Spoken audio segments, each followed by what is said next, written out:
I'm Sarah Lacy, And I'm Paul Carr. and welcome to a very special post-Christmas episode of Why Is This News? I'm at my Yes, parents' house in Memphis, Tennessee. Paula, where are you? I'm in my parents' hotel in near Nottinghamshire in England. Well, la ti da. Some people's parents I own know, a yeah. hotel, a fancy hotel in England. I know. I live in hotels all the year round, and I come back to my parents for Christmas, and I'm in a hotel. Although it does allow my dad every year to make a "you treat this place like a hotel" joke, so it's worth it just for that. Okay, so what are we going to talk about this week We're in this gonna special do edition? our year end, our mini year end wrap up and look forward. So we've got four categories: the dumbest person, thing, or move of last year, the smartest thing, person, or move of last year, and very safe prediction for next year, and sort of a Yeah, out there prediction for next year. I So let's hope- start with the dumbest. I have two that are tied for this, but lady that I am, I will let you go first. Okay, so this is the dumbest move of this year. Yeah. I'm going to have to give it to, and this is, I know, a bit of a hobby horse, but it has to go to Daniel Ek for his constant claiming that definitely by the end of the year, Spotify's going to launch. Just stop making predictions. Stop making promises. Like last year, I wouldn't have given it dumbest. I would have given him like most confident or most overconfident. This year, it's just dumb.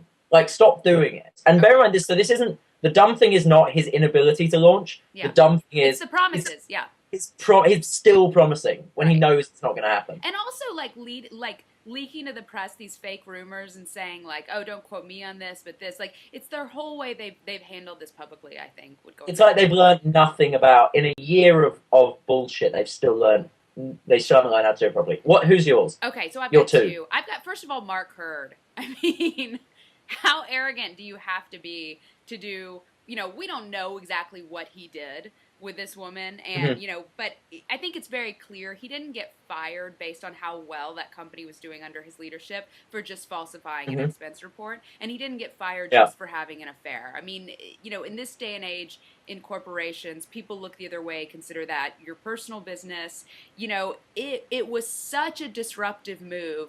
And, Hmm. and then, like, he had sort of this gentleman's agreement and walked away very politely from the board, and they let him save face. And then he just, teams up with Larry Ellison and goes on the Yeah. absolute attack towards HP. And it's like, this is still dragging on. And, like, I mean, let's be fair. Like, everyone has sort of handled this badly, but, the board isn't the one who did whatever it is he did. Yeah, whatever it was he did. Yes. Yeah, and Exactly. so I think it goes to him, and it's a shame because he's one of the best, executors in technology that we've seen, and he was doing a great job with this company. And two is Carol Bartz, and it's specifically, there's a lot of things people can say Carol Bartz about. I think the board should share a lot of the blame. I think the company she inherited it should share a lot of the blame. Yep. But I think the one thing that she absolutely screwed up was blowing off Jack Ma when she entered that job.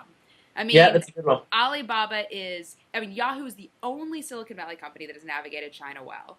Yeah. Alibaba is, a huge chunk of their stock price. All she had to do was be respectful. Yeah. And, And she they weren't break pleased herself with that it. Yahoo had all these shares, but she could have navigated it. And now it's just an all-out war between the two that I think next year the Chinese government's going to start getting involved in. And, I mean, she has just tanked her own stock price when she had very few legs to stand on in the U.S. I mean, the Asian assets were the one thing working well, and she didn't have to do that much. It was pretty much basic diplomacy. And, Yeah. there's a lot of people who say, oh, she gets paid so much, she should be able to take this much heat. I don't think that's necessarily true. But I do think if you get paid that much, you should know basic diplomacy when Asian assets are the biggest part of your portfolio. Nice. Yeah. No, I completely agree. If I had to pick of all the three that we've just said, I would say Carol Bartz for that is by far the dumbest because that's so tone deaf and so easily avoidable. Smartest business move. So in specific move, I was thinking about this a bit, and actually, can I broaden it out to just smartest business? Sure. Because, I mean, we have to talk about this as being the year of Groupon. I was talking about Groupon this morning, and just almost everything they've done is to me, I'm not I'm not like a Groupon fanboy, I'm not one of these people who use it a lot, but just everything I've seen them do, and just the way the way they've created this not very complicated business, and it's not technology heavy. It's not one of those It's not one of those ideas that requires a genius. But their execution and the simple idea they've executed amazingly.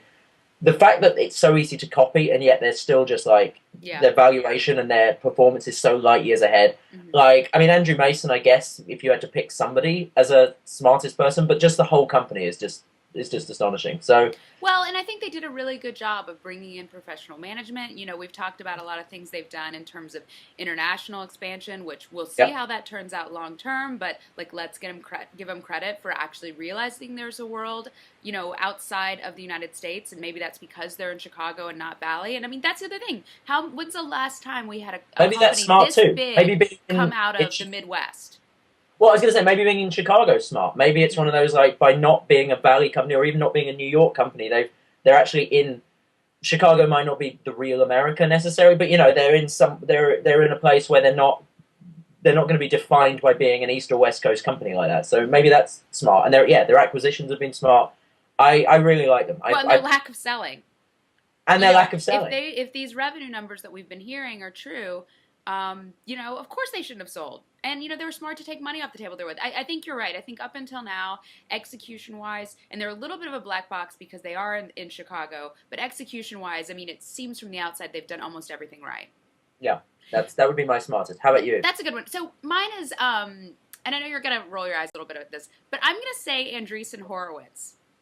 You know, you're going out of frame. You know, when people said Mark Andreessen was launching a venture firm, he's not known as being like the most warm and fuzzy guy. You know, there was a lot of people who were really skeptical. Probably because he doesn't have any hair. Right, does the Valley need another venture fund? Ben Horowitz certainly wasn't as well known as Mark was.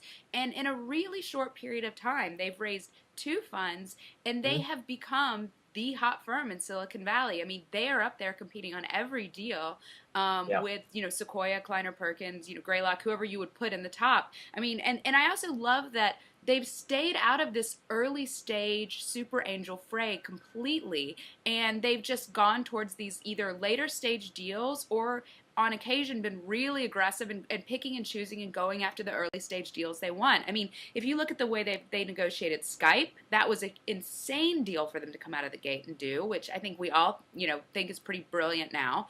I think, you know, them going after and winning Foursquare was a really seminal moment of, no, we can also steal the early stage web deals. And I think next year is going to be an interesting year because they're getting really aggressive on enterprise software, which is a category everyone's been ignoring for a long time and used to really be the lifeblood of returns for Silicon Valley. Safest prediction for next year. So I'll go first this time. Yeah, I think it's a given that we're finally going to see a handful of big billion-dollar Web 2.0 companies going public. I think the obvious ones are Pandora. I think LinkedIn is finally going to go. I think Skype's going to go. And I think we might see Zynga. I don't think we're going to see Facebook. My safest prediction is this is going to be the year of the Kindle and the iPad when it comes to reading. I think this Christmas is going to be the time when everyone and their dog gets either a Kindle or an iPad. Right? I think we're going to... My parents and my in-laws. We gave them both. Spoiler alert. But they, and I think we're going to see a rise. I think we're going to see a whole plethora of iPad, particularly iPad-only magazine and newspaper launches. We know Murdoch's doing one. Lots of the companies lots of the people I've been talking to in the UK in the publishing, both magazine and newspaper, as well as book publishing scene, are all like obsessing about the iPad and the Kindle. This is going to be the year when book publishers take it really seriously and stop and actually invest heavily in digital teams. And we're going to see more newspaper and magazine, probably paid for newspaper and magazine launches. And it's verging onto the sort of Hail Mary prediction, but I actually think they're going to be successful. I think we're going to see people increasingly willing to pay for content, which we all said they would never do, but because of the iPad and the Kindle, we're going to see people paying for written down content again. As 2 people who make their living writing, this sounds like wishful thinking on your part. Okay, so is that your Hail Mary? No, that's my safe prediction. My safe prediction is the year of... my Hail Mary actually fits into your safe prediction, but the opposite. My Hail Mary is I think we'll see a Facebook IPO. Why? That's my Hail Mary. I don't know. That's why it's a Hail Mary, you see. I've just thrown it. I'm going to see if I understand the reference correctly. I don't know. I just have this feeling that... I mean, no one else needs to exit. They have plenty of money. I think Why would they know. Do it?